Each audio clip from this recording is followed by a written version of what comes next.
Hai Dian Lulu Isrotin, kelas 12 IPA 4. Ya kan? Dia masih ingat. Hai Aurel, Aurel ini masih kelas 10. Iya, kelas 10 dia pick R. Kali ini Puji Rahayu 12 IPA 3. Kan dia hafal semua kan kalian? Kelasnya apa? Kelas berapa? Kita tunggu kakaknya dulu. Buat teman-teman yang baru gabung, hari ini kita bahas mengenai kesehatan masyarakat. Oke, bener kan? 12 MIPA 3. Kita tunggu kakaknya dulu. Wih, ini kakaknya udah datang. Sip, sip.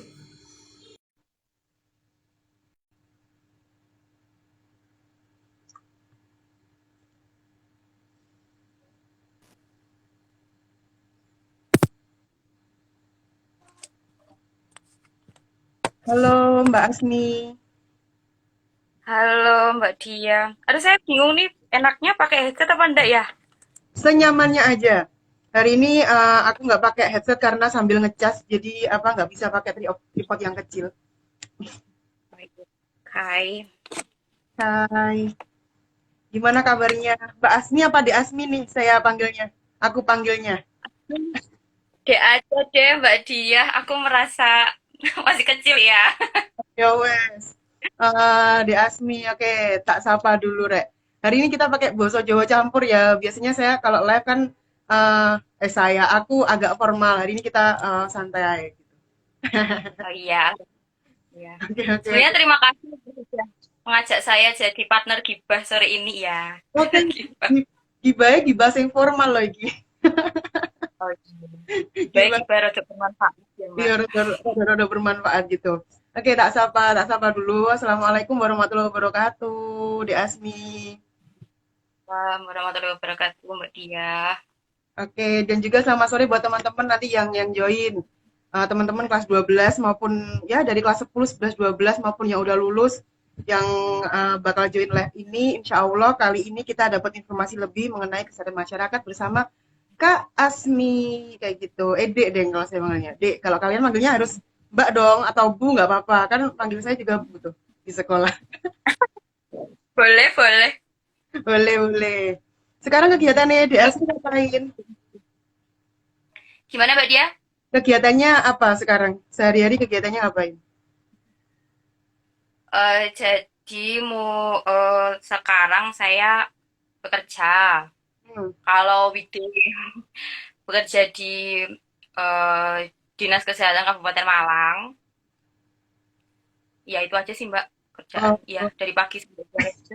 Berarti sampean di sana ngekos lagi dong di Malang sana? Atau ada rumah di sana? Iya, Oh, ngekos lagi. enggak aku ya Oke, oke, ngekos, ngekos. Berarti sampean lulus tahun 2000, 2020 Mbak. wisuda bulan, Wisuda bulan Desember. berarti online ya? Ya, ya, angkatan online katanya. Mbak dia enggak ya? Aku 2020 juga, tapi aku offline terakhir, bulan Februari. Angkatan 101. Oh iya, ha, ha, ha, ha. Ya ampun. Alhamdulillah ya masih beruntung merasakan wisuda offline. Terselamatkan lah, terselamatkan waktu itu. Ya, Selamatkan. iya. Aku wisudanya di depan laptop. Ya, karo gaya-gaya terharu ngono padahal ya apa rasane. Apa ya? Heeh. Sarapannya ya makan-makan sendiri. Mm. Ya udah, langsung aja ya Dek ya kita kita bahas mengenai kesehatan masyarakat seperti overview yang udah tak kirim. Monggo Dek Asmi perkenalan diri dulu ke teman-teman. Nanti seumpama teman-teman join live ini atau nanti diputar ulang di YouTube. Monggo perkenalan diri. Oke. Selamat sore. Assalamualaikum warahmatullahi wabarakatuh. Sebelumnya saya ucapkan terima kasih kepada Mbak Dia yang sudah memberi kesempatan atau mengajak saya untuk mengajak saya untuk berbincang-bincang santai. Kita anggap ini bincang santai aja ya Mbak ya. Bener. Tentang jurusan kesehatan masyarakat. Jadi, perkenalkan nama saya Asmi Purwaida. Saya alumni Kesehatan Masyarakat Universitas Negeri Malang. Jadi kesehatan masyarakat ini ada peminatannya teman-teman. Nah dulu waktu saya di perguruan tinggi saya ambil peminatan epidemiologi. Mungkin nanti bisa saya jelaskan secara general atau secara pokok-pokoknya aja tentang dasar-dasar atau apa ya, sekilas lah tentang kesehatan masyarakat itu. Saat ini saya sedang bekerja di Dinas Kesehatan Kabupaten Malang. Terus apalagi ya Mbak? Udah itu aja sih mungkin yang bisa saya perkenalkan. Oh, oke, oke, oke. Jadi tadi dia udah jelasin di awal sama Mbak Asminya dipertegas lagi, beliau lulusan S1 Kesehatan Masyarakat di Universitas Negeri Malang, satu kampus sama dia kayak gitu. Nah, Mbak Asmi berarti angkatan 2016 ya dulu waktu apa namanya? Lulus SMA. Oh iya, iya dulu lulus SMA 2016. Ya kebetulan ternyata kita SMA-nya satu, apakah satu kota ya Mbak? Jadi Wah, dulu Mbak dia SMA 1. Saya SMA 4 dulu. Saya SMA 4 Kediri. Mbak heeh. dia angkatan 2000. Berarti Mbak dia satu tahun di atas saya ya nggak sih? 2015. Lulusnya 2015 terus saya 2016 gitu. Gitu. Jadi Gitu teman. ternyata dunia sesempit itu. Gak kenal, dikenal Iya ternyata. kesempatan teman, ternyata pernah SMA satu kota kayak gitu. Nah, seru banget tuh pasti. Nah, flashback di Asmi tahun 2016 saat sampean memikirkan nanti aku bakal lanjut di mana, ngambil apa, lalu jalurnya apa. Nah, boleh dong spill dikit ke teman-teman waktu itu di Asmi gimana ceritanya kok bisa milih Kesmas? Dulu apa yang jadi pertimbangan, lalu apa tujuannya? Oh iya, boleh. Iya, jadi teman-teman dulu itu saya di SMA 4 Kota Kediri. Waktu itu kan sudah akhir-akhir ya sudah mau ujian nasional sebelum senam PTN itu kan sebelum UN nggak sih Mbak? Iya Mbak ya? Bener. Sebelum UN. Nah, waktu itu kan memang eh, gelombang apa ya? Tahap pendaftaran perguruan tinggi yang paling pertama itu kan senam PTN, PMDKPN. Nah itu, nah waktu itu kami hanya boleh mengambil salah satu, apakah mau ambil PMDKPN atau senam PTN. Nah waktu itu ada sebuah keadaan yang membuat saya berpikir untuk kuliah di dekat rumah gitu. Saya kan alamatnya di Tulungagung, teman-teman asalnya dari Tulungagung. Nah dulu tuh pengennya kuliah di Tulungagung aja biar bisa PP gitu kayak gitu. Tapi karena dulu memang eh, untuk pertimbangan jurusannya, dulu memang saya sudah minat untuk ambil kesehatan karena suka biologi dulu waktu SMA gitu. Suka biologi karena dulu saya backgroundnya waktu SMA itu jurusan IPA. Jadi memang pertimbangannya pengennya ambil pendidikan bahasa Inggris atau sastra Inggris sama pokoknya kesehatan, entah itu farmasi, kesehatan masyarakat atau apalah gitu. Nah, waktu itu saya dianjurkan, saya dan teman-teman saya satu circle, aduh bahasanya kok circle ya, pokoknya sama teman-teman itu sempat disarankan untuk daftar bidik misi sama pihak pihak SMA, pihak BK SMA gitu. Nah jadi waktu itu karena memang bayangan saya pengennya kuliah di dekat rumah, tapi saya juga eman kalau misalkan melewatkan kesempatan daftar bidik misi itu gitu. Jadi waktu itu saya daftarnya bidik misi ambil yang di luar kota. Karena pertimbangan saya kalau misalkan kuliah di dekat rumah kan bisa PP nggak perlu mengeluarkan biaya untuk tempat tinggal dan uang makan ya living cost ya Mbak. Tapi kalau misalkan ada kesempatan bidik misi maka saya ambil yang di luar kota seperti itu. Nah waktu itu setelah pertimbangan dengan keluarga ada dua pilihan mau kuliah di Surabaya atau di Malang kalau misalkan mau ambil bidik misi. Nah waktu itu keluarga sepakat saya boleh kuliah di luar kota, disarankan di Malang aja seperti itu. Nah, karena mempertimbangkan sesuai karena sudah itu kan sudah ditentukan dulu tempatnya di sini, jadi saya memaksimalkan sejurusan apa yang saya pengenkan di kota itu gitu. Nah, waktu itu karena memang saya minatnya di kesehatan, nah saya ambilnya di kesehatan masyarakat di UM gitu. Karena memang dulu tuh pengennya kesehatan masyarakat gitu. Kalau di Malang gitu kan. Dulu kan juga sempet pengen sih farmasi dan lain-lain, tapi pilihan terakhirnya jatuh di kesehatan masyarakat gitu kan. Yang nomor dua saya pilihnya sastra Inggris gitu. Jadi dulu pilihannya kalau nggak bahasa Inggris atau sastra Inggris saya ambil kesehatan. Nah, pilihannya karena dulu itu ada agak tricky ya Mbak kalau menentukan SNMPTN kan. Kalau misal katanya harus satu kampus dan lain itu kan ada triknya ya teman-teman. Nah, waktu itu saya ambil di Universitas Negeri Malang, yang pilihan pertama saya ambil kesehatan masyarakat, yang kedua saya ambil sastra Inggris. Tuh, nah sesuai dengan passing grade, entah keberuntungan atau apa ya alhamdulillah qadarullah diterima di kesehatan masyarakat Universitas Negeri Malang seperti itu.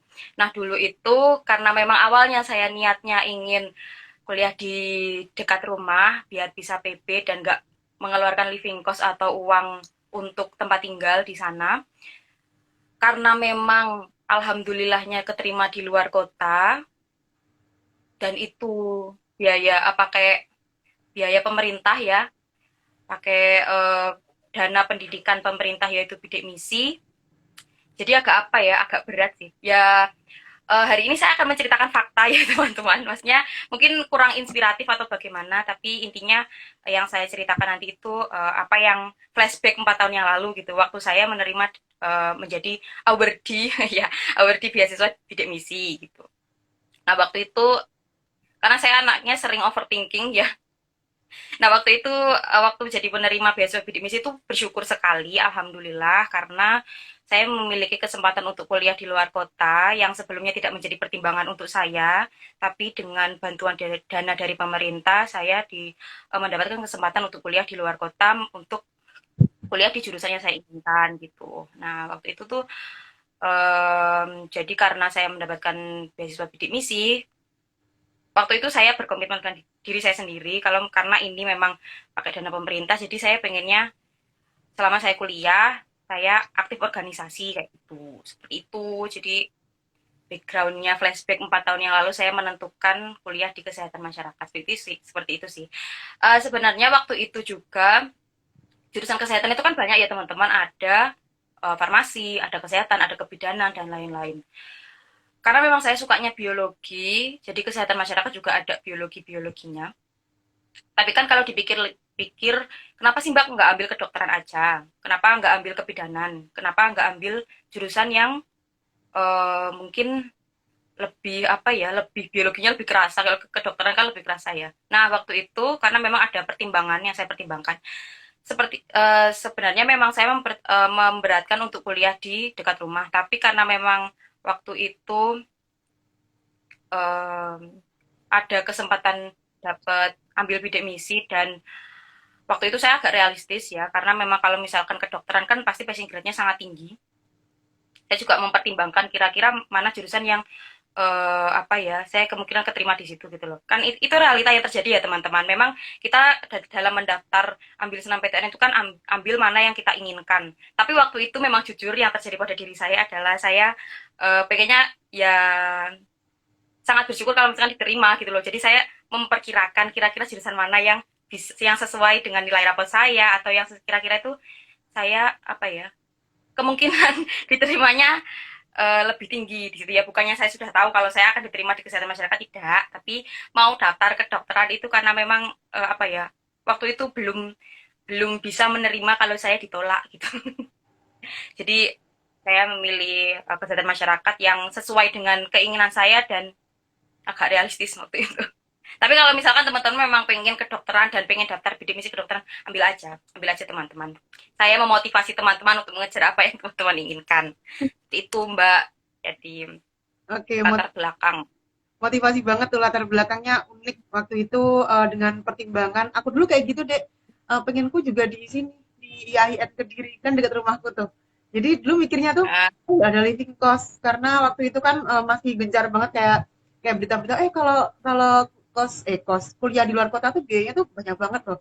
Nanti orang tuanya nggak mampu dan lain sebagainya. Tapi ternyata banyak banget bantuan yang datang ketika kita mau cari informasi. Salah satunya tuh bidik misi dulu namanya masih bidik misi ya dek zaman kita dulu tuh. Sekarang ganti nama dia. oh iya, iya sekarang KIP ya. KIPK.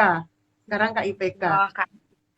Iya. KIPK. Oh iya benar. Iya. Baru sadar kalau sekarang ganti nama. Iya dulu jadi waktu zamannya saya sama Mbak dia itu namanya masih bidik misi teman-teman. Dan itu ngurus ya Mbak, ngurus administrasi saya dulu. Ya foto rumah, ya foto itu terus kalau memang lagi apa, beruntung apa nggak beruntung ya saya nggak tahu, itu ada supervisi ke rumah gitu, seperti itu Dan teman-teman. Memang agak ribet tapi ya memang ya itu perjuangan untuk mendapatkan dana pendidikan dari pemerintah sih. Iya, seperti itu. Oke, kita balik lagi flashback ke 4 tahun lalu tadi di Ismi cerita waktu di SMA.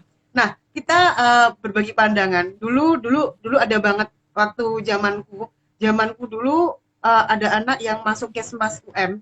Ya kan kamu tahu yang kemarin saya tak ceritain itu satu SMA sama aku. Waktu itu jadi pertimbangan banget. Waktu itu kalau nggak salah, waktu kamu masuk Kesmas UM tuh akreditasinya apa? Masih C Mbak dulu. Nah, masih C. Waktu itu di Asmi ada nggak kayak pertimbangan jauh banget kan kadang nih anak sekarang tuh eh, berdasarkan info saudara tetangga, kamu pilih yang akreditasinya wes A atau istilahnya udah high kayak gitu loh. Nah dulu tuh apa yang dipertimbangkan di Asmi saat ya waktu itu faktanya memang Kesmas UM baru dibangun, baru ada, baru lahir masih C masih dalam proses kayak gitu. Dulu apa yang dipikirkan?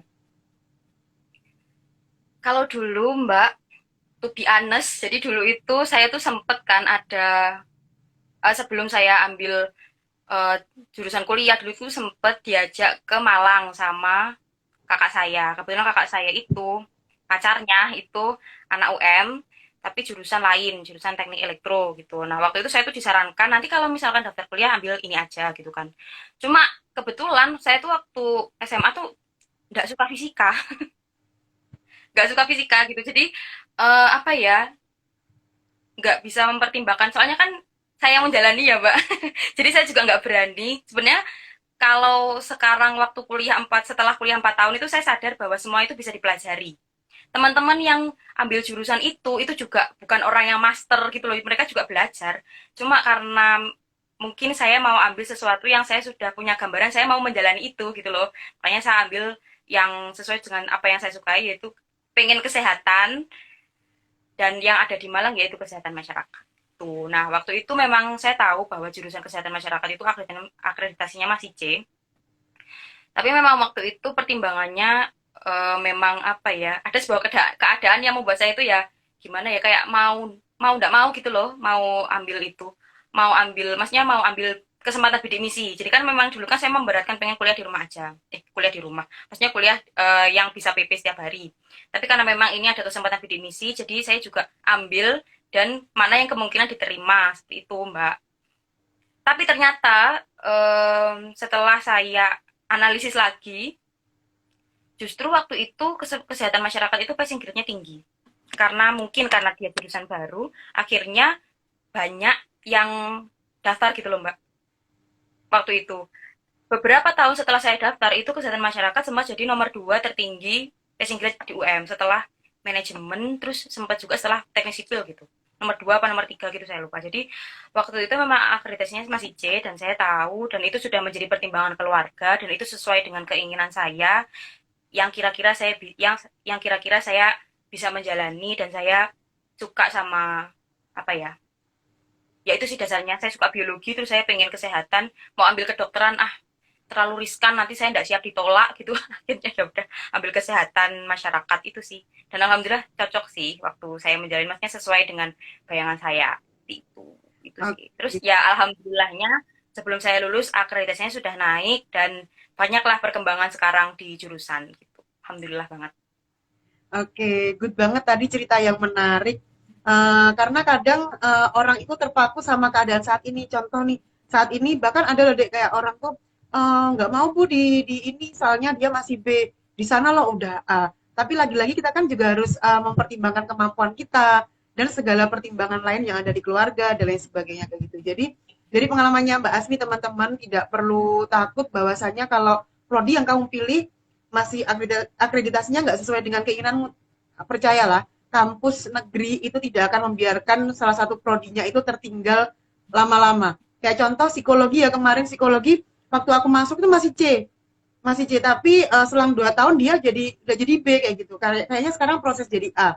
Jadi segala hal itu pasti berproses dan pasti berproses menjadi lebih baik kayak gitu. Nah tadi ada yang menarik nih, Di Asmi mengatakan sesuai ekspektasiku sih Mbak. Nah, kalau sesuai dengan ekspektasi, adakah yang tidak sesuai dengan ekspektasi? realitanya kayak gini. Oh ternyata di kesehatan masyarakat ada kayak gini loh. Dulu yang tak bayangkan kayak gini. Kayak gitu ada nggak? Ada banget. Iya, jadi karena memang alasannya kenapa saya ambil kesehatan masyarakat karena saya suka biologi, tapi ternyata kesehatan masyarakat itu tidak se-science-tech itu gitu. Itu sih yang mungkin saya agak kaget dan harus penyesuaian. Dulu kan saya kan mikirnya ini kan ilmu kesehatan ya. Dulu mau ambil teknik dulu pernah disuruh ambil teknik elektro, tapi saya takut karena saya agak apa ya, agak fobia sama fisika. Terus takut belajar angka-angka lagi, tapi ternyata di kesehatan masyarakat pun karena memang ini adalah ilmu kesehatan yang membahas kesehatan secara holistik, maksudnya kan masyarakat gitu, tidak kesehatan perorangan. Jadi ada ilmu biostatnya, terus ada ilmu administrasi kebijakan kesehatan, di mana itu adalah isinya tuh undang-undang kesehatan kayak gitu, manajemennya kesehatan kayak gitu.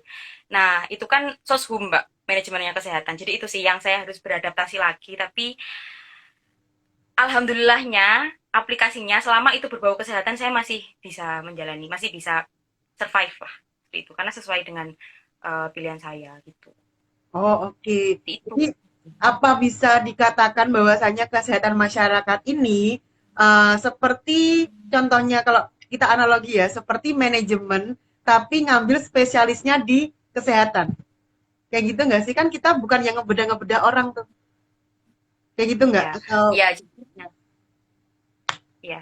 Oke, jadi secara secara pengertiannya pun ya, kesehatan masyarakat itu ilmu dan seni untuk mencegah penyakit, memperpanjang hidup dan meningkatkan kesehatan melalui usaha-usaha pengorganisasian masyarakat gitu Mbak pengertiannya. Kalau secara sederhananya, kesehatan masyarakat ini lebih bergerak di promotif sama preventifnya kesehatan. Jadi mempromosikan dan mencegah orang untuk terjadi kesakitan gitu loh. Tapi kalau untuk disiplin ilmunya sendiri itu yang dikaji bukan hanya perorangan. Kami juga pernah belajar, fisiologi pernah belajar, tapi itu nice to know aja gitu. Karena kan harus ada dasarnya. Cuma pada penerapannya, pada praktiknya, praktisi-praktisi kesehatan masyarakat ini mereka bekerja di atau mengkaji ya kesehatan masyarakat secara holistik gitu. Jadi misalkan kalau misalkan pandemi ini kan bukan, maksudnya lagi COVID nih, lagi COVID kayak gini, kesehatan masyarakat ini berperan sebagai ya promotif gimana caranya biar orang tidak terpapar COVID gitu. Terus preventif bagaimana agar orang-orang agar kasus COVID ini tidak meningkat gitu. Jadi kalau misalkan apa ya, secara awamnya, secara praktiknya gitu, orang orangnya bisa bekerja di dinas kesehatan, terus promotor kesehatan di puskesmas seperti itu. Nah, itu orang-orang seperti itu kan tidak tidak mempelajari apa ya, pada praktiknya kan tidak mengamalkan ilmu kesehatan secara klinis atau kesehatan perorangan seperti sakit apa perorangan itu kan enggak, tapi kan mereka gimana caranya agar eh, angka DBD tidak meningkat gitu. Akhirnya ayo kita fogging, ayo kita penyuluhan ke masyarakat agar mereka bisa melaksanakan 3M gitu. Gimana caranya biar COVID ini tidak naik? Oke, kita promosi ke masyarakat agar mereka menerapkan protokol kesehatan seperti itu. Seperti itu Mbak pada penerapannya kesehatan masyarakat ini. Nah, disiplin ilmu yang mendasari ilmu kesehatan masyarakat itu antara lain mencakup ilmu biologi, ilmu kedokteran, ilmu kimia, fisika, fisika ada dikit. Terus ilmu lingkungan, sosiologi. Nah, yang paling penting itu yang paling beda itu sosioantropologinya.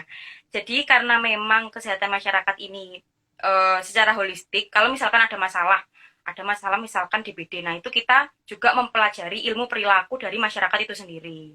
Gimana caranya, apa sih perilaku masyarakat yang menyebabkan penyakit ini terjadi gitu. Kayak gitu, misalkan. Ya, seperti itu sih Mbak gambarannya kesehatan masyarakat. oh jadi kalau kesehatan masyarakat lebih ke merencanakan kayak gitu ya, merencanakan sih. Ya tadi sih kayak preventif. Preventif kan kalau dalam ilmu kependidikan seperti mencegah ya kan, mencegah sebelum sebelum itu terjadi tuh prediksinya tuh bakal kita ngapain nih? Nanti akibatnya apa nih? Jadi kita bikin kayak apa ya, seperti ancang-ancang entah kalau nanti kalau ada kayak gini dan lain sebagainya baru tahu loh aku deh beneran baru baru paham ini nih kesehatan masyarakat kayak gini karena dulu kesehatan masyarakat baru aku dengar banget saat aku juga lulus SMA pada waktu itu teman-teman Ah, aku mereka ngebet banget banyak banget yang daftar di kesehatan masyarakat tapi di UNER pada waktu itu kan. Terus aku tanya, kesehatan masyarakat ngapain kayak gitu. Mereka jawabnya cuma ya pokoknya wes pokok kesehatan-kesehatan lah. Jadi teman-temanku tuh pada nggak tahu juga. Terus baru tahunya juga saat kuliah, oh ternyata kayak gini, ternyata kayak gini. Keren, baru tahu nih ternyata di lingkup kesehatan ada satu komponen yang memang bertugas tentang hal itu karena kami taunya kayak kasih penyuluhan tuh ya dokter yang apa namanya yang kayak ngerancang dari sebagainya kami tahunya kayak gitu tuh jadi ini adalah pengetahuan baru yang bermanfaat banget buat aku terutama dan buat teman-teman nanti di sekolah. Nah, yang ingin ditanyakan kira-kira di kesehatan masyarakat karena kita lebih banyak berhubungan sama masyarakat umum entah memberi sosialisasi dan lain sebagainya. Nah, kira-kira di kesehatan masyarakat apakah juga butuh skills untuk seperti persuasif dan juga kayak public speaking gitu, Dek? Karena ini banyak ditanyain sama anak-anak. Sorry Mbak tadi putus-putus. Jadi maksudnya apakah diperlukan kemampuan public speaking gitu ya Uh, pertanyaannya? sama kayak kemampuan buat persuasif orang. Kadang kan mungkin kalau kita tugas di desa lah, contoh di desaku, itu seumpama kayak kita ngomong sama lansia, itu agak agak susah gitu loh, deh kayak ayo Mbah vaksin atau ayo ikut posyandu lansia. Nah, kayak gitu apakah juga anak kesehatan masyarakat butuh banget tuh skills kayak gitu karena kadang ada anak-anak yang masih takut untuk kayak berhadapan sama orang baru, sama orang banyak kayak gitu sih, Dek. Oh iya. Jadi mengenai public speaking itu sebenarnya menurut saya setiap orang itu kan soft skill ya Mbak ya. Menurut saya setiap orang perlu sih untuk memiliki kemampuan public speaking. Tapi ya em, tidak semua orang seterbuka itu dan memiliki kemampuan untuk memulai pembicaraan. Ya saya tahu. Nah di kesehatan masyarakat ini sebenarnya ada banyak peminatan, ada banyak apa ya, ada banyak macam praktisi. Jadi ada orang yang memang dia tugasnya di belakang layar dan mengolah data itu ada. Ada orang yang tugasnya di depan masyarakat dan atau advokasi dan bina suasana gitu masnya untuk menyampaikan promosi kesehatan dan lain-lain itu ada sehingga kan memang dibutuhkan untuk kemampuan public speaking tapi pada dasarnya karena memang namanya kesehatan masyarakat dan core-nya adalah untuk mempromosikan kesehatan sebaiknya punya untuk kemampuan public speaking tapi kalau misalkan ada teman-teman itu berpikir takut menghadapi orang dan lain-lain sebenarnya apapun pekerjaan teman-teman nanti itu public speaking itu diperlukan menurut saya sih setelah saya menyelami apa ya menyelami ya daftar-daftar kerja dan lain-lain itu menurut saya public speaking akan menjadi nilai plus gitu loh karena itu kemampuan teman-teman untuk menyampaikan pendapat terus mengencourage seseorang untuk bisa melakukan sesuatu gitu akan menjadi nilai plus gitu jadi menurut saya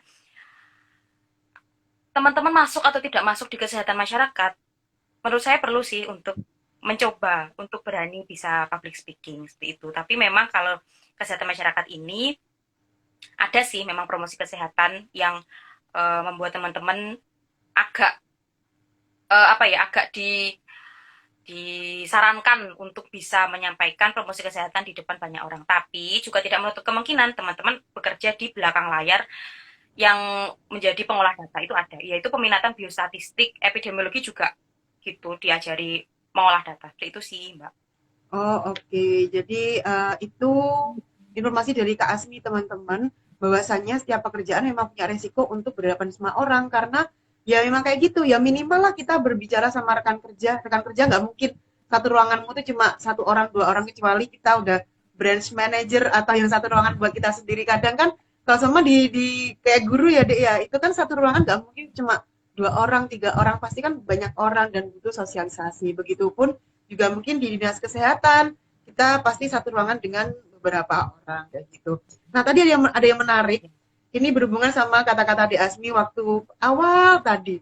Nah kira-kira nih di kesehatan masyarakat ada berapa peminatan dan tiap peminatan itu belajarnya apa aja tuh? Kayak tadi kan ada biostatistik, lalu apa lagi? Tadi lupa susah banget kata-katanya. Nah itu ada berapa deh kira-kira peminatannya? Kalau pemilihannya ada 7, Mbak. 7, 8 adalah, iya. Jadi, sebenarnya kalau peminatan ini tergantung instansi pendidikannya ya teman-teman. Jadi ada beberapa instansi pendidikan universitas mana yang mungkin peminatan ini tidak ada. Jadi itu tergantung. Tapi mungkin saya menyampaikan umumnya aja. Jadi kesehatan masyarakat ini ada 7 peminatan. Yang pertama itu epidemiologi, yang kedua biostatistik atau statistik kesehatan, yang ketiga kesehatan lingkungan, yang keempat pendidikan kesehatan dan ilmu perilaku atau promosi kesehatan disebutnya.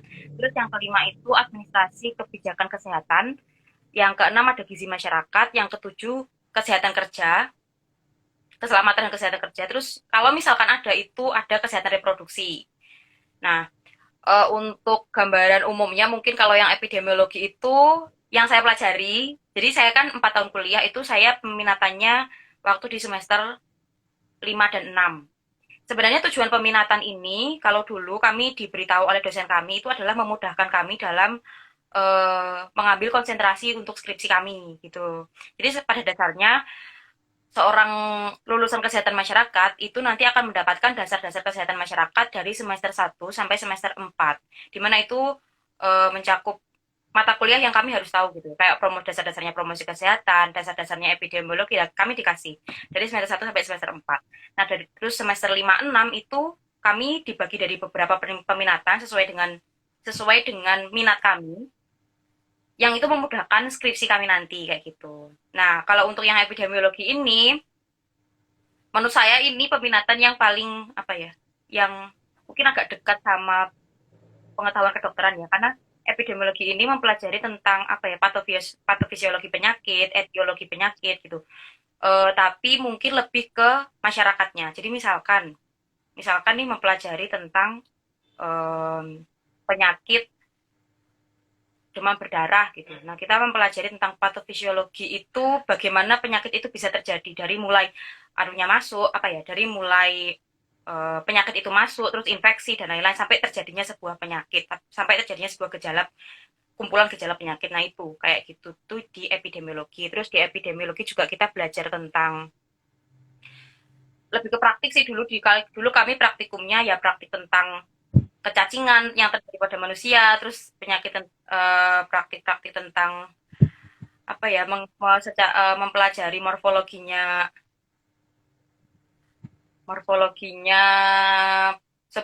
sebuah bakteri dan lain-lain kayak gitu. Nah, itu agak lebih ke biologinya agak kental sih yang di epidemiologi seperti itu.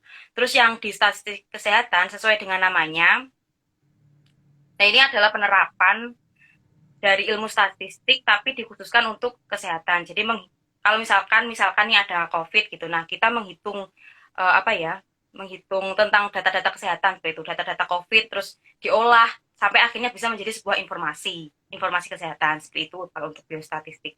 Terus kalau untuk yang kesehatan lingkungan sesuai dengan namanya, outputnya teman-teman akan menjadi sanitarian. Nah, sanitarian ini kerjanya juga banyak, bisa di dinas kesehatan, bisa di industri, bisa di pusat kesehatan masyarakat yaitu puskesmas kayak gitu. Jadi ya mereka fokus pada kesehatan lingkungan atau limbah-limbah dan lain-lain seperti itu. Lalu kalau untuk pendidikan kesehatan dan ilmu perilaku ini kami nyebutnya promosi kesehatan. Nah, di Promkes ini teman-teman mempelajari tentang ilmu perilaku masyarakat ini ya yang membedakan antara kesehatan masyarakat dengan ilmu kesehatan secara klinis. Kalau secara klinis kan kita mempelajari kesehatan perorangan. Nah, kalau kesehatan masyarakat ini, nah promosi kesehatan ini kan berhubungan dekat dengan perilaku. Bagaimana perilaku sebuah masyarakat gitu. Jadi di Promkes ini teman-teman akan mempelajari kalau misalkan ada sebuah masyarakat ya, masyarakat ini terjadi banyak orang yang keracunan gitu. Nah, sebagai seorang promotor kesehatan, teman-teman akan mempelajari dulu perilaku apa sih yang membuat sekelompok orang ini mengalami keracunan gitu. Nah, kayak gitu. Itu sih. Terus kalau administrasi kebijakan kesehatan seperti tadi yang saya sempat kaget dulu waktu awal-awal. Jadi administrasi kebijakan kesehatan ini lebih mempelajari ke kebijakan kesehatan ya teman-teman sesuai dengan namanya. Nah, di administrasi kebijakan kesehatan ini teman-teman juga akan belajar tentang manajerial kesehatan. Jadi sesuai dengan apa yang disampaikan sama Budiah tadi, kalau seorang kesehatan masyarakat yang ambil peminatan AKK ini, dia pada penerapannya atau sebagai praktisi dia bisa bekerja di rumah sakit gitu atau di dinas kesehatan juga bisa kayak gitu sih, mempelajari tentang kebijakan kesehatan seperti itu karena pada penerapannya penerapan kesehatan di pelayanan kesehatan di kota kita, di kabupaten kita itu juga dipengaruhi oleh kebijakan pemerintahnya seperti itu. Nah, teman-teman Kalau suka sama hal-hal yang berbau tentang kebijakan, cocok nih ambil administrasi kebijakan kesehatan gitu. Terus kalau di gizi masyarakat ini sesuai dengan namanya ya, teman-teman pelajari tentang ilmu gizi tapi gizi masyarakat gitu. Jadi bukan gizi perorangan seperti itu. Terus kalau untuk kesehatan keselamatan kerja itu mempelajari tentang kesehatan dan keselamatan tapi di pada pekerja gitu. Jadi sesuai dengan namanya ya teman-teman pelajari kesehatan keselamatan kerja. Mungkin bisa kerja di industri kayak gitu.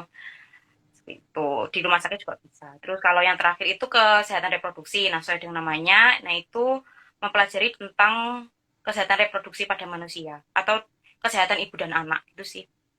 Begitu, Mbak, overview Oke, secara over general general tapi peminatan. membantu banget, sangat sangat lengkap. Aku kira peminatannya tuh kayak jurusan lain di UM. Contoh di jurusanku tuh cuma ada dua peminatan dulu, Dek. Oh BKSMP ya. sama BKSMK. Aku kira Oh iya. itu aja, ternyata ada tujuh.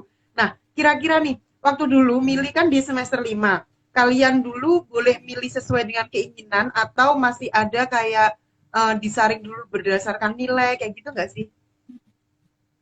Oh iya. Jadi kalau kebijakan di jurusan kami dulu, kami diberi kertas angket gitu ya. Angket kami mau ambil peminatan apa. Nah, setelah itu kami juga harus melampirkan nilai yang menjadi dasar pertimbangan dari yang peminatan yang kami ambil. Misalkan, kalau misalkan saya mau ambil peminatan kesehatan, keselamatan dan kesehatan kerja, Mbak.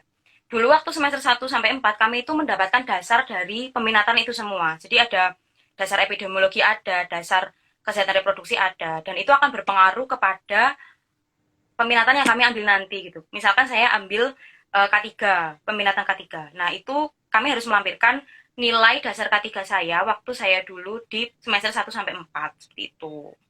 Nah, gitu, Mbak. Jadi disesuaikan dulu dan disesuaikan dengan kuota yang diterima. Jadi kan jurusan kami punya kuota. Maksudnya berapa jumlah keseluruhan kami lalu nanti dibagi ke 8 peminatan. Berarti satu peminatan ada kuotanya satu kelas berapa orang gitu.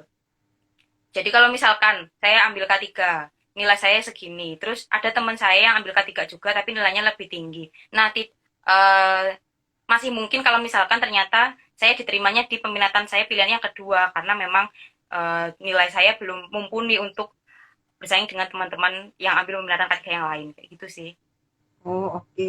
Jadi tetap pakai pertimbangan nilai ya kayak gitu. Jadi nanti teman-teman mungkin nanti udah ada bayangan semua yang pengen masuk Kesmas, nanti Bu saya pengen masuk peminatan ini. Jadi nanti teman-teman sesuaikan dengan mata kuliahnya gitu ya Kak ya. Jadi kayak kalau dasar-dasar itu kalian dapat dari semester 1 sampai semester 4 berarti nyambung ya.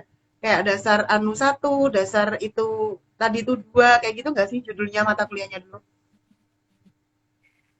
Dulu sih waktu saya semester 1 sampai 4 itu namanya langsung kayak nama peminatannya Mbak. Jadi mata kuliah kesehatan lingkungan gitu. Mata kuliah promosi kesehatan gitu, mata kuliah administrasi kebijakan kesehatan kayak gitu sih, langsung nama-namanya gitu. Terus mungkin ada mata kuliah lain yang tapi itu nyambung sama peminatan itu gitu. Jadi ada mata kuliah surveillance. Nah, surveillance itu nanti masuk di epidemiologi kayak gitu sih, Mbak. Jadi langsung nama nama peminatannya yang jadi mata kuliah kami. Oh, jadi kayak gitu. Jadi udah cukup jelas ya. Mungkin nanti maba-maba saat buka buku pedoman. Dulu kan kalian ada tuh buku pedoman jurusan gitu, daftar mata kuliahnya. Terus SKS yang diambil Ada. apa. Oke, Iya, iya. jadi Ada teman-teman dulu, Mbak. Kayak gitu. tetap pasti lupa ya kan. Masih inget nggak ada di mana buku pedomanmu?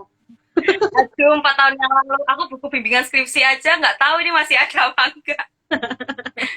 Sama udah hilang karena udah menurutku dulu eh, nggak begitu berpengaruh karena kita KRS-an juga dipaket, udah tinggal klik konfirmasi aja kayak gitu, nggak ada kayak itu namanya kayak kita rebutan kelas kan kita tetap dibalikin sama kelas kita lagi kalau kita nyeleweng terus ganti itu. Kalau di FIP kayak gitu sih, di FIK gimana waktu itu? Iya kan, saya juga gitu sih Mbak dulu. Iya, udah dipaketkan. Cuma dulu emang sempet sih ada semester 3 sampai 4 itu kita bisa ambil mata kuliah yang kita ikut offering lain gitu loh. Hmm.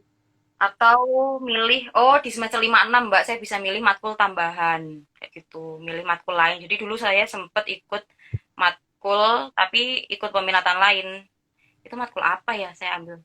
Kalau nggak salah kesehatan lingkungan sih. Iya, saya ambil kesehatan lingkungan dulu. Sempet. Itu sih, merasakan milih sendiri. Tapi di luar itu sih ya udah dipaketin, tinggal nunggu ACC dari dosen. Dosen apa Mbak namanya? Kalau PA, misalkan kita KRS. dosen Oh iya, PA. dosen PA. Kamu Udah ingat move nggak on banget ya kayaknya dari kuliah sampai lupa. PA-mu siapa Ya Allah. Mas? Ingat nggak? PA-mu siapa waktu itu? Oh, PA aku Bu Nindi namanya. Dosen the best. Kayaknya kalau PA tuh nggak akan bergerak kalau mungkin kita nggak minta tanda tangan atau kita nggak bermasalah banget ya kan. Kan kadang kalau anaknya lama nggak masuk tuh baru yang dihubungi tuh PA-nya kayak anaknya bapak, anaknya ibu ini tolong dihubungi dan lain sebagainya kayak gitu. Itu gunanya PA sih, penasihat akademik kayak wali kelas gitu. Iya.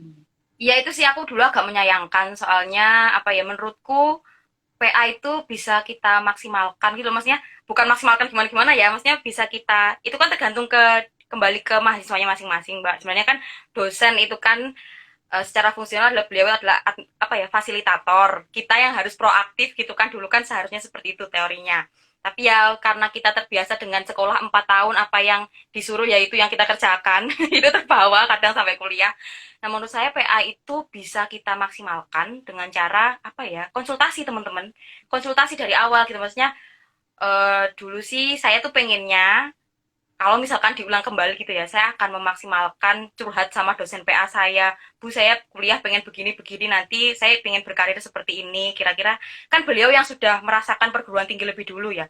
Jadi mungkin bisa lebih, apa ya, BK-nya perguruan tinggi nggak sih, Mbak? Ya nggak sih? Iya, PA itu bisa berfungsi sebagai BK-nya perguruan tinggi. Jadi, menurut saya nanti teman-teman, kalau misalkan udah kuliah, teman-teman bisa sih itu apa ya mengalih fungsikan tugasnya Budiah ke PA ke PA-nya teman-teman nanti gitu biar ya tidak bisa dipungkiri teman-teman ya memang tujuan kuliah setiap orang itu berbeda tapi kalau saya dulu karena memang saya kuliahnya dulu dengan beasiswa bidik misi dan saya dulu memang berkomitmen apa ya perguruan tinggi itu sebagai kesempatan bagi saya untuk memperbaiki karir saya nanti gitu loh, menyiapkan karir saya nanti. Jadi memang ya memang kuliah itu tujuannya untuk menuntut ilmu, tapi kalau bagi saya dulu ya saya pengen untuk berkarir gitu loh. Jadi karena memang dosen PA itu mengenyam perguruan tinggi lebih dulu, mungkin beliau yang lebih tahu kira-kira karir kalau di jurusan kita itu nanti seperti apa gitu ya. Jadi beliau yang bisa membimbing kita meluruskan gitu loh. Nanti kalau misalkan kamu kuliah setelah kuliah pengennya bekerja di sini, oh berarti kamu ambil ini aja, ambil matkul ini aja, terus sambil kuliah kamu ambil organisasi ini atau UKM ini yang mungkin bisa menunjang karir kita nanti gitu sih menurut saya akan lebih sempurna lah begitu. Bener banget, bener banget kalau PA itu sebenarnya merupakan kalau kita mau ngomong itu adalah BK-nya per mahasiswa bahkan. Namanya aja penasehat akademik tuh. Jadi seumpama nanti kayak bahkan ada loh dulu tuh adik tingkatku dia tuh memaksimalkan PA banget gak tahu dia dapat ilham dari mana. Dia bicara sama PA-nya, Pak saya pengen lulus 3,5 tahun. Dia sampai minta diprogramin. Dulu di BK tuh masih boleh deh kayak zamanku itu masih boleh kayak saya minta anu dong Pak, seumpama saya bolehnya ngambil 21 SKS, saya boleh nggak nambah minta ke akademik ditambah lagi satu satu atau dua matkul biar 24 jadi dia targetnya 3,5 tahun gitu. Jadi kayak sama PA-nya tuh bener-bener didukung banget. Oh ini nih, jadi dia sampai diprogramin kayak gitu. Nanti kamu targetmu kayak Nah, gini, nanti kayak gini. Jadi emang tugasnya PA seperti itu. Jadi kita nggak usah yang sungkan kayak PA aku susah banget ditemuin. Ya emang itu resiko. Tapi lagi-lagi kita ya, juga harus mau dong memanfaatkan fasilitas itu. Nah, ya, tadi benar, benar. De Asmi mengatakan bahwasanya aku kuliah ingin tujuanku karir, ingin memperbaiki ya intinya karir yang lebih baik. Nah, kita sekarang mungkin ini ada hubungannya ya. Kita ngomongin tentang value nih. Selama di Asmi 4 tahun di Kesmas, adakah apa ya perubahan besar dalam diri De Asmi mengenai oh selama di Kesmas Mbak, aku peningkatan value ku tuh kayak gini banget. Ini lebih ke kepribadian ya, mungkin tentang manajemen diri atau mungkin kemampuan apa. Nah, itu gimana? Apakah di ASMI ya pastinya dong. Nah, itu apa ya kira-kira? Value apa, value terbesar apa yang di ASMI dapetin, yang di ASMI pelajarin selama kuliah di Kesmas kayak gitu. Oh iya, oke Mbak. Kalau tentang value, ini agak panjang ya ceritanya, jadi agak curcol nanti. Jadi dulu karena memang berangkatnya dari diterima menjadi akhirnya akhirnya bermuara ke menjadi mahasiswa bidik misi. Dulu tuh saya agak overthinking gitu loh, Kak. Saya merasa, wah, aku kuliah pakai dana pemerintah nih gitu. Bukan pakai dana pribadi, sedangkan teman-temanku itu mereka pakai dananya orang tuanya gitu, pakai dana pribadi mereka gitu. Jadi saya merasa di sisi lain juga merasa punya privilege, di sisi lain tapi saya merasa punya tanggung jawab gitu loh. Ya mungkin agak terdengar gimana gitu ya teman-teman, tapi itu yang terjadi pada saya diri saya dulu gitu. Saya merasa, aduh salah nggak ya kayak gini gitu loh. Aku merasa, apalagi dulu waktu aku masuk ternyata tuh teman-temanku ada yang pakai jalur mandiri gitu. Kalau di mandiri kan ada SPSA ya Mbak, ya biaya yang mereka keluarkan itu menurut saya bukan biaya yang kecil gitu. Jadi saya kayak merasa, ya Allah, temanku mau kuliah dengan posisi yang sama sepertiku aja dia harus mengeluarkan banyak uang gitu loh. Sedangkan saya dan orang tua saya diberi privilege oleh Allah untuk mendapatkan beasiswa ini gitu. Meskipun ya ya intinya beasiswa bidik misi gitu kan, tapi kan saya merasa sangat diringankan sekali di mana saya mendapatkan UKT-nya tidak UKT-nya nggak bayar, terus saya dapat living cost. Itu saya apa ya Kak merasa alhamdulillah banget gitu loh. Ini adalah sebuah kesempatan bagi saya dan keluarga untuk bisa merasakan pendidikan di perguruan tinggi karena memang uh, dulu enggak sih sekarang juga background keluarga saya itu Mbak, pedagang, petani, dan peternak gitu. Jadi kebetulan dulu itu saya adalah satu-satunya cucu di keluarga besar yang eh, pendidikannya sampai di perguruan tinggi gitu. Jadi waktu itu saya kenapa lebih overthinking karena saya nggak punya pandangan tuh. Waktu itu kan kakak-kakak saya juga pedagang, petani, peternak kayak gitu. Jadi saya merasa wah ini harus benar-benar dimanfaatkan. Apalagi waktu itu memang saya diterimanya kan di kesehatan masyarakat ya sesuai dengan jurusan yang apa yang saya inginkan. Nah mungkin nyambung ke Mbak tadi yang bahas tentang akreditasi. Sebenarnya dulu saya tidak itu ya nggak terlalu memusingkan gitu loh. Sempet juga sih kepikiran. Tapi itu malah membuat motivasi bagi diri saya untuk oh karena memang aku di sini jadi gimana caranya biar bisa nanti bisa stand out gitu. Jadi kayak gimana ya karena di sisi lain saya juga menjadi penerima beasiswa bidik misi kadang tuh mikir juga gitu loh Mbak wah ini duitnya apa ya duitnya banyak orang nih gitu kan itu kan uangnya pemerintah gitu jadi saya merasa saya memiliki tanggung jawab untuk menjalankan kehidupan di perguruan tinggi dengan sebaik-baiknya sebenarnya kalau pada penerapannya ya nggak baik-baik banget tapi itu sudah semampu yang saya bisa yang saya lakukan yaitu dengan cara tetap berusaha untuk aktif, ikut organisasi, ya intinya menyibukkan diri lah di perguruan tinggi gitu. Entah ikut organisasi atau belajar dikit-dikit ikut kompetisi gitu, yang sebenarnya juga nggak bisa-bisa banget, tapi yang penting saya bisa ngisi waktu dan saya apa ya, ya tidak menyanyiakan kesempatan itu. Gitu. Jadi ya waktu itu sangat berubah sekali, apa ya, sangat kesempatan untuk berkuliah di Kesmas UM ini sangat berdampak pada diri saya di mana saya bisa memiliki kesempatan kuliah terus dapat apa ya banyak teman terus punya banyak apa ya intinya punya kesempatan lah Mbak untuk menyelami kehidupan pendidikan dan itu menurut saya sangat pokoknya kuliah itu asik banget sih kalau misalkan kita bisa memaksimalkan kegiatan-kegiatan di kampus bahkan dulu itu waktu itu kan saya nggak ikut UKM Mbak jadi waktu itu kan saya ikutnya organisasi di kampus di fakultas kan kalau misalkan waktu bisa diputar kembali mungkin saya pengen sih memaksimalkan diri juga ikut UKM kayak gitu sih jadi apa ya asik banget gitu loh dan saya sangat bersyukur sekali diberi kesempatan oleh Allah untuk merasakan kehidupan di perguruan tinggi kayak gitu nah karena memang waktu itu kan itu ya waktu itu kan saya kan sempat ikut organisasi luar kampus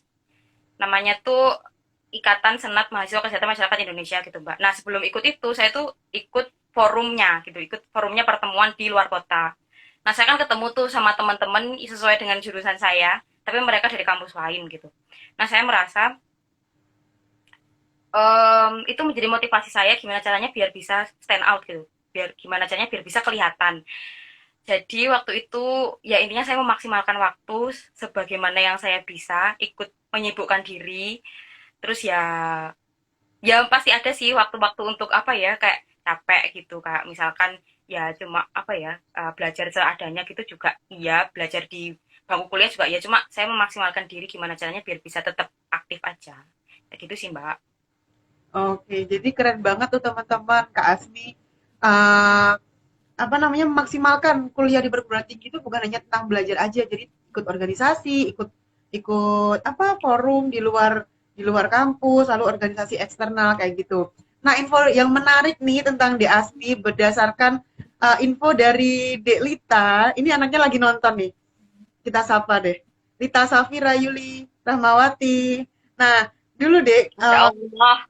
aku flashback ya, waktu aku menghubungi Delita. Waktu itu memang yang aku kenal anak Kesmas yang deket sama aku tuh Delita. Dek, kalau ada waktu kosong kok minta bantuan kayak gitu. Nah dia itu menolak, iya nggak Delita? Coba ketik. Dia menolak, oh aku mbak, nggak bisa ngomong lah aku iki gitu kan. Terus aku bilangnya, Kamu dari tadi membuat saya di sini dasar. lah gak apa-apa. Tak bilang gitu saya, anaknya tetap, oh coba, wes gelem ta mbak karo koncoku, areke mau wapres iki wes iso lagi ngomong kok nek karo aku ndak iso ndak ada info nih gitu kan. Akhirnya nih di apa namanya dipertemukan sama De Asmi. Thank you so much De Lita. Kalau Mas Novan kenal Mas Novan nggak De Asmi? Kenal iya Mas Novan. Iya teman-teman Evika tuh Mbak. Mas Novan, kalau Mas Novan panggilnya Delita kan Silita, Silita gitu kan. Kayak gitu. Nah, nah itu dia ketik Mawapresku kayak gitu. Nah, nah karena kebetulan kita ngomongin Mawapres, pada waktu itu apa motivasi De Asmi ikut ikut Mawapres kan kadang kan ada motivasi anak-anak tuh ya ingin nambah pengalaman Mbak atau nambah ilmu baru dan lain sebagainya. Lalu nih, boleh dong De Asmi ceritakan apa yang didapatkan saat kompetisi Mawapres itu? Didapatkan dalam artian Ya. amanatnya. Ya, jadi dulu waktu saya kuliah kan tadi kan udah aku ceritain ya Mbak ya. Jadi dulu itu karena apa ya yang membuat aku berusaha untuk tetap aktif itu ya karena aku mahasiswa bidik misi gitu loh. Dulu mindsetku karena aku mahasiswa bidik misi jadi aku pengen ikut sembarang kalir karena ini ya ini kesempatan dari Allah melalui dana pemerintah biar aku bisa merasakan kuliah di perguruan tinggi negeri di luar kota ya perguruan tinggi yang nggak kecil juga UM besar dan tapi aku gak mengeluarkan biaya yang banyak sih teman-teman gitu kan jadi ya aku pengen memaksimalkan pengalamanku di perguruan tinggi nah waktu itu saya taunya teman-teman yang mahasiswa berprestasi itu memiliki privilege untuk mendapatkan karakter building dari kampus. Nah, waktu itu yang saya inginkan adalah saya tuh pengen dapat bimbingan gitu loh. Saya pengen dapat materi-materi karakter building baik dari personal branding, gimana caranya public speaking yang baik, atau dapat fasilitas tes TOEFL, bimbingan TOEFL, atau kesempatan untuk melatih bagaimana caranya berbicara bahasa Inggris. Nah, itu teman-teman Maparis itu dapat. Tapi dapatnya itu dari proses mereka. Jadi kan tahapnya gini, Mbak, daftar dulu, melampirkan sertifikat-sertifikat dan lain-lain itu dengan teman-teman satu fakultas. Setelah itu diambil tiga tertinggi. Setelah itu mereka tiga finalis ini kumpul jadi satu bersama dengan fakultas-fakultas yang lain untuk nantinya di ranking secara satu universitas sama per fakultas gitu kan. Nah, aku itu kemarin tahu tahun sebelumnya saya ikut Mawapres itu mbak-mbak mas-mas itu dapat fasilitas itu gitu loh. Jadi mereka dapat tuh bimbingan gimana caranya public speaking gitu, terus gimana dilatih untuk uh, berbicara bahasa Inggris gitu. Nah, saya tuh dulu pengen kayak gitu mendapatkan fasilitas itu gitu loh. Nah, itu sih sebenarnya tujuan saya dulu ikut Mawapres karena saya pengen dapat karakter building seperti itu. Dulu itu sih Mbak tujuannya. Kalau output untuk juara satu 2 3 itu dulu saya belum mematok karena saya juga sebenarnya ada Mbak keinginan kalau untuk S2 untuk belajar lagi itu ada ya suka suka kok kuliah itu asik Mbak yang nggak asik itu skripsi sama tesisnya menurut saya Iya, jadi kalau untuk pengen S2 itu ada, tapi dulu kebetulan waktu saya ikut Mawapres, tujuan saya adalah saya pengen punya privilege seperti teman-teman untuk mendapatkan karakter building dari rektorat langsung gitu. Yang pasti menurut saya pematerinya juga bukan pemateri sembarangan, pasti sudah pemateri pilihan gitu. Nah itu sih dari tujuan itu akhirnya alhamdulillahnya dulu waktu seleksi di fakultas saya dapat nomor ketiga sesuai dengan saya di seleksi di fakultas. Terus ya karena memang tujuan saya adalah pengen mendapatkan prosesnya, pengen mendapatkan apa ya konseling-konselingnya itu. Jadi ya katut itu udah alhamdulillah banget gitu loh. Alhamdulillah akhirnya bisa merasakan binaan-binaan seperti yang didapatkan teman-teman Mawapres yang tahun lalu gitu. Ya saya nggak mematok nanti dapat juara berapa, yang penting saya katut dan bisa merasakan pembinaan itu udah alhamdulillah banget gitu kan. Terus akhirnya ya itu alhamdulillah bisa merasakan dapat materi tentang public speaking, dapat materi tentang bagaimana caranya berada di depan umum, gimana caranya berbicara bahasa Inggris. Yang kalau misalkan saya pengen konseling itu saya harus mengeluarkan uang gitu loh. Jadi pengen konseling yang gratisan, pembinaan yang gratisan yaitu si motivasi saya ikut Mawapres waktu itu. Nah, karena memang di UM itu kebetulan awarding apa ya, malam penganugerahannya itu agak besar-besaran ya di Geraha Cakrawala, di mana di universitas lain itu sebenarnya nggak sampai kayak gitu loh. Tapi di UM kan sebegitu besarnya, sebegitu megahnya gitu loh. Waktu itu saya tuh ada undangan untuk orang tua. Nah, saya daftar Mawapres tuh nggak pamit sama ibu saya gitu. Karena gimana ya Mbak, saya tuh takut ibu saya tuh berekspektasi tinggi gitu loh. Jadi saya nggak pamit, tapi tiba-tiba tuh saya ngomong sama ibu saya, Bu ini ada undangan ke Geraha Cakrawala, ke Malang. Tapi waktu itu ibu repot Mbak, jadi aku bingung mau mendatangkan ibuku dari kan dari Tulungagung ya Mbak asalnya. Aduh nanti ibuku repot-repot ke sini. Terus aku takutnya kalau misalkan ibuku tahu dan ibuku nonton nanti beliau berharap aku juara satu, sedangkan aku kan di fakultas kan udah juara tiga gitu kan. Jadi kan agak berat tuh kalau misalkan takutnya orang tua saya itu berekspektasi tinggi gitu loh. Jadi akhirnya saya memutuskan untuk ya udah Bu nggak usah datang ya, nanti datang ke Geracak waktu aku wisuda aja gitu. Agak insecure tuh Mbak udah dari depan karena kan tujuanku kan pengen dapat pembinaannya, jadi ya udahlah yang penting udah dapat pembinaan dan ada alhamdulillah banget gitu loh udah kenal teman-teman yang hebat-hebat ya Allah. Teman-teman dari fakultas lain itu kayak ya Allah itu pokoknya oke banget lah Mbak ambisi mereka, semangat mereka untuk menuntut ilmu itu saya merasa sangat bersyukur sih sempat mengenal teman-teman di Mawapres karena menurut saya apa ya mereka itu orangnya semangatnya sangat tinggi-tinggi banget jadi menjadi salah satu dari teman mereka itu apa ya sesuatu yang eh, saat ini masih apa ya saat ini masih saya masih belum percaya gitu wah teman-temanku keren-keren ya kayak gitu jadi itu sih dulu memang tujuannya pengen dapat pembinaan seperti itu tapi nah nggak tahu kenapa nah waktu itu kan saya juga buat itu kan mbak untuk mendapatkan prosesnya dari pemilihan terus dari pembinaan sampai ke malam penganugerahan itu kan kayak diseleksi lagi gitu loh. Nah, waktu itu karena memang tujuannya memang merasakan pembinaan. Nah, waktu di malam itu setelah di scoring lagi itu ternyata waktu itu saya nomor satu gitu. Jadi, tapi ya biasa aja sih soalnya apa ya saya sudah merasa sudah mendapatkan apa yang saya inginkan jadi untuk posisi satu dua tiga waktu itu saya nggak ambil pusing karena ya saya cuma pengen dapat pembinaan itu gitu kayak gitu tapi um, menurut saya kalau misalkan teman-teman nanti waktu kuliah S1 pengen ambil S2 dan beasiswa, menurut saya Mawapres itu bisa menjadi tangga untuk teman-teman bisa dapat beasiswa di S2.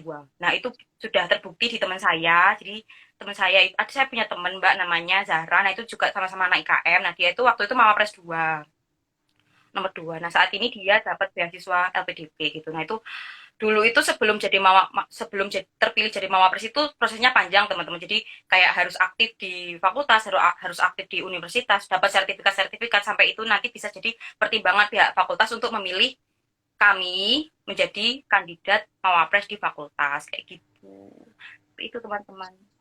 Oke, jadi itu ya teman-teman.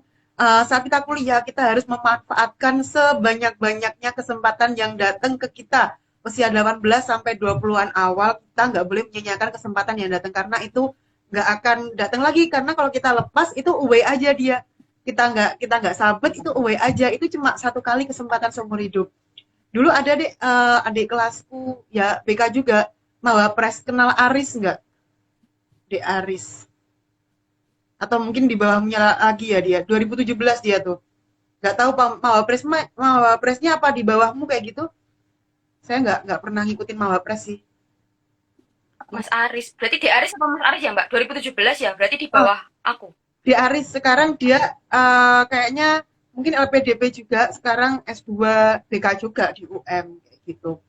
Emang Oh iya. Oh, itu, Mbak. Jadi dulu waktu setelah aku ikut Mawapres itu kan tergabung di Ikatan Mahasiswa Berprestasi UM. Nah, waktu itu tuh sempat ada gathering dan lain-lain. Nah, waktu gathering itu aku magang. Waktu eventnya, ya pas event magang. Jadi aku nggak sempat ikut. Nah, itu tuh malam gathering itu sebenarnya tuh bonding antara angkatan aku sama angkatan bawahnya. Nah, itu sih yang aku miss. Aku nggak ikut waktu itu, Mas. Jadi kurang kenal gitu sama teman-teman yang 2017 gitu. tapi keren banget loh deh kamu bisa sampai ikut Mawapres. Maksudnya tahu jalur-jalurnya gitu loh, tahu nanti kalau Mawapres tuh bisa memudahkan buat dapat beasiswa. Karena kalau denger ceritamu tadi ya dengan segala fasilitas yang didapat anak Mawapres tuh pengen flashback lagi aku. Kenapa dulu aku kuliah nggak kayak gitu ya? Kenapa kuliah aku jadi kupu-kupu? Beneran aku dulu tuh kupu-kupu banget.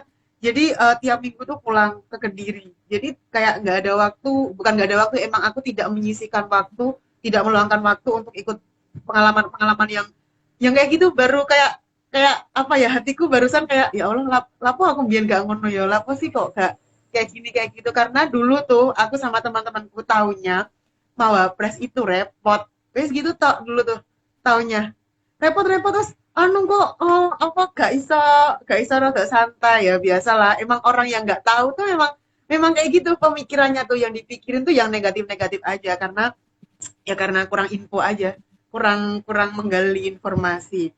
Jadi kayak gitu teman-teman. Nanti kalau teman-teman kuliah, teman-teman udah masuk kuliah, silakan dimanfaatkan sebanyak-banyaknya fasilitas yang diberikan sama kampus. Jadi seumpama nih teman-teman pengen ini, pengen itu, kita cari info bareng-bareng, pasti ada kok. Info itu pasti didapat kalau kita mau cari tahu. Kayak Budia tadi, Budia nggak Iya. tahu info Mawapres karena emang nggak mau mencari tahu karena taunya repot ya karena kurang info, balik lagi jadi kayak kayak muter aja kayak gitu. Nah oke deh Asmi, Iya, dulu dari awal ceritanya mungkin luar biasa pol sampai aku tuh kayak kayak ternganga gitu loh. Jadi dua live terakhirku adik sama Mas Ridan yang PPNS tuh kayak bener-bener mind blowing gitu loh. Aku kayak ya Allah apa sih aku biar kuliah kok gak ngene kok gak ngono kayak gitu. Jadi kesempatan yang sangat luar biasa bisa ketemu Dek Asmi di liveku. Thank you so much buat Dek Lita yang udah menjembatani buat temen-temen yang udah gabung, udah request Kesmas. Jadi di sekolahku tuh Dek, anak-anak aku perbolehkan buat request. Kayak nanti pengennya ngundang siapa, nanti pengennya bahas bahas apa. Karena kan aku juga menyesuaikan sama kebutuhan mereka aja. Kalau aku kasih tapi mereka nggak butuh, nanti mubazir dong. Live udah bikin live lama-lama terus ternyata nggak ada impact buat mereka kayak gitu. Jadi thank you so much buat De Asmi. Oke, karena kita udah di penghujung acara, udah mau maghrib nih. Aku pengen dong De Asmi kasih closing statement atau pesan-pesan singkat buat buat ya teman-teman yang kelas 12 mau mau kuliah kayak gitu, terserah apapun yang ingin De Asmi katakan. oh iya. Jadi teman-teman, mungkin yang mau saya sampaikan berdasarkan pengalaman saya kuliah 4 tahun, pesan saya kepada teman-teman mungkin teman-teman bagaimanapun keadaannya, bagaimanapun background kalian saat ini, bagaimanapun keadaan kalian atau mungkin sekalian sedang ada keterbatasan ekonomi, bagaimanapun itu terjadi di hidup kalian, ketika kalian sudah kuliah, kan kalian ketemu tuh sama banyak teman-teman kalian yang mungkin kalian mandangnya wah keren ya, mereka keren ya. Kalian jangan lupa untuk percaya diri. Pokoknya intinya, selama kalian percaya diri, malu itu dibikin nanti aja gitu loh. Gagal itu enggak apa-apa. Karena ini memang kuliah itu tempat kalian gagal, tempat kalian mencoba trial and error gitu. Jadi intinya kalau misalkan kalian di bangku kuliah itu takut gagal terus, padahal itu kesempatan kalian untuk gagal dan gagal itu tidak apa-apa. Jadi teman-teman jangan lupa percaya diri intinya, karena dengan percaya diri teman-teman tidak akan takut untuk bertanya.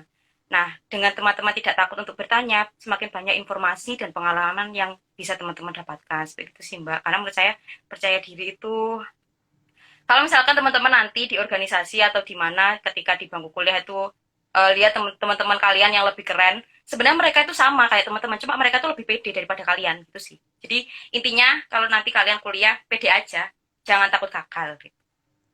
Nah, Oke, jadi pesan dari Kak Asmi, teman-teman, percaya dirilah urusan malu tuh nanti, urusan disawang atau nggak disawang, urusan dikritik atau nggak dikritik, tapi pastinya kita dikritik.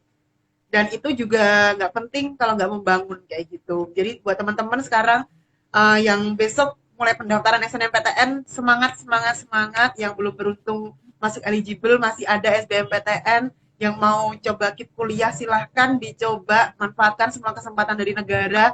Nah, kita juga harus memanfaatkan kekayaan negara dong. Dalam artian kita pantas nih beasiswa. Kan kayak gitu kan. benar. Semangat teman-teman yang daftar KIP. Aku juga bagian dari kalian dulu kok. Oke, ini ada contohnya. Contohnya keren banget, keren keren pol kalau aku ngomongnya ya kan. Aduh, banyak yang lebih keren.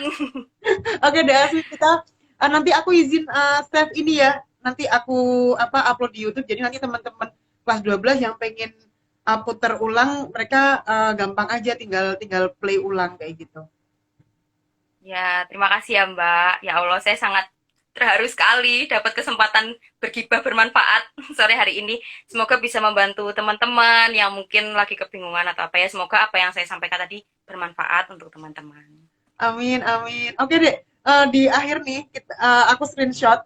Kamu kamu kita pose foto ya. Kita pose foto. Oke, okay. Yang pertama gimana?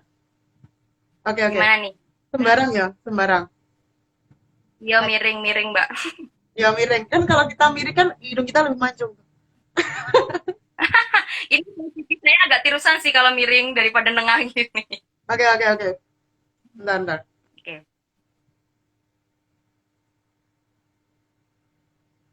Satu kali lagi, pakai jempol, Oke. gayanya Geraldine. Ini. Nah, bentar.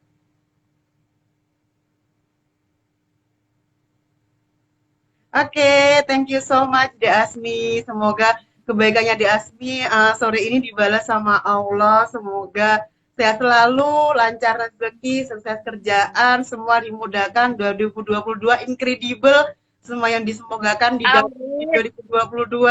Amin, dikelilingi orang baik, bahagia selalu, sehat selalu. Oke teman-teman, karena Amin. udah mau maghrib, Amin. kita say thank you buat Kak Asmi, thank you so much ya Kak, udah berbagi ilmu banyak sore ini. Jadi besok Kak Asminya juga harus kerja. Kita akhiri ini mau maghrib, kita akhiri. Mohon maaf De Asmi kalau ada salah kata dan lain sebagainya kayak gitu. Pokoknya De Asmi the best hari ini, bantu aku banget kayak gitu. Juga mohon maaf ya kalau misalkan banyak salah kata tadi Mbak. Aduh, agak nervous sebenarnya. Gak apa-apa, itu udah keren banget. Jadi thank you so much. Mohon maaf kalau ada kesalahan. Wassalamualaikum warahmatullahi wabarakatuh. Aku tutup ya, Dek ya. Live-nya. Dadah. Mbak.